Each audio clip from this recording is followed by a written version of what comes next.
Bom, iniciando o nosso conteúdo de hoje, na terça-feira, após a divulgação do CPI norte-americano, dado de inflação muito aguardado pelos mercados, que veio inclusive dentro das projeções, deixando um certo respiro aí para os mercados, porque tira um pouco daquela pressão do Banco Central norte-americano de na próxima semana ter que tomar uma medida um pouco mais dura para continuar nesse processo desinflacionário da inflação norte-americana. Então, mediante essa situação caótica dos bancos, essa crise que acontece nos Estados Unidos, e mais também a inflação caminhando da maneira correta, parece que não será necessário um aumento de meio ponto percentual. Os mercados nesse momento apontam a maior probabilidade de um aumento de 25 pontos, as chances de momento são de 80% para que isso seja feito na próxima semana. Na quarta-feira nós tivemos a divulgação de outro dado de inflação, dessa vez o IPP, o Índice de Preços ao Produtor nos Estados Unidos, e esse dado veio bem abaixo das expectativas, ou seja, teve uma queda bem inesperada durante o mês de fevereiro, lembrando que é um dado referente ao mês passado.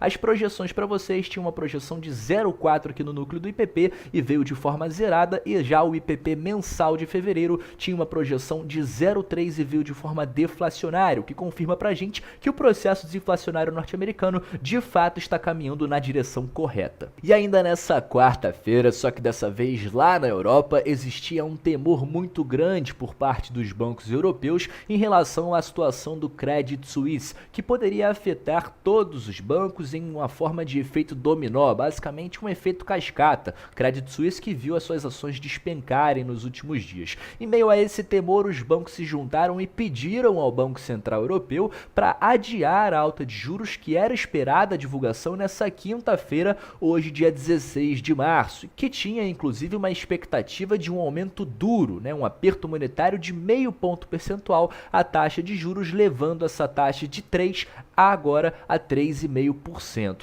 E aí, basicamente, nessa quinta-feira, a situação parece ter sido controlada após que o Banco Central Suíço divulgou que estaria prestando ajuda e liquidez ao Credit Suisse para tentar tirar esse temor dos mercados. E aí, então, as autoridades do Banco Central concordaram com a alta de juros somente após que souberam desse resgate da parte do Credit Suisse. Então, como diz aqui a matéria pra gente, alguns membros do Banco Central Europeu, entendendo a gravidade da situação, inclusive pediram que a taxa fosse mantida inalterada, ou seja, não houvesse nenhum tipo de acréscimo, contrariando as expectativas do mercado, que eram de um aumento de meio ponto percentual, e que a autoridade monetária esperasse que os mercados financeiros se acalmassem, em vez de aumentar o custo dos empréstimos pela sexta vez e correr o risco de piorar as coisas. Então, basicamente, existia um temor muito grande, mas parece que isso, de certa forma, foi controlado até o momento, graças ao Banco Central Suíço. E falando um pouquinho agora sobre a situação do sistema bancário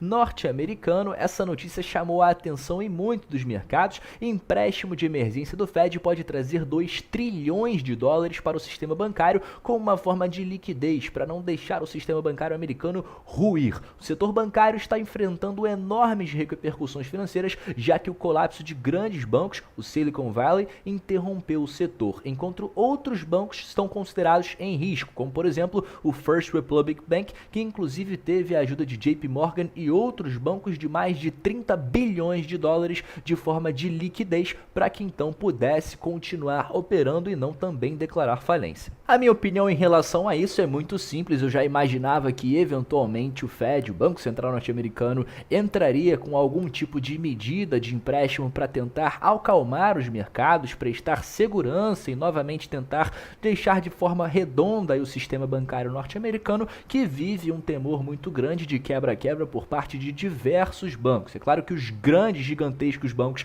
como JP Morgan, Bank of America não estão envolvidos, mas bancos menores estão, o que apresentam aí riscos e que poderia trazer sim um efeito cascata, um efeito dominó aí a todo o sistema bancário norte-americano, e isso é uma coisa muito ruim. Esse empréstimo trilionário obviamente vai ter um impacto no longo prazo à economia por lá, mas na minha visão isso deixa claro para mim que o valor do Bitcoin só tende a aumentar. E eu não estou falando de preço. Preço também, visando no longo prazo, tem uma tendência bem positiva. A tendência, na minha visão, é aí uma alta infinita, até porque cada vez mais a gente vê as impressoras do Banco Central norte-americano sendo ligadas para tentar controlar crises e situações de caos como essas. E em momentos como esse, mais dinheiro entrando nos mercados e o Bitcoin mantendo seu supply finito, é normal natural que o preço desse ativo tenda a subir cada vez mais. E por isso a minha estratégia não muda, continuo acumulando satoshis sempre que posso, entendendo o valor do maior criptoativo do mercado,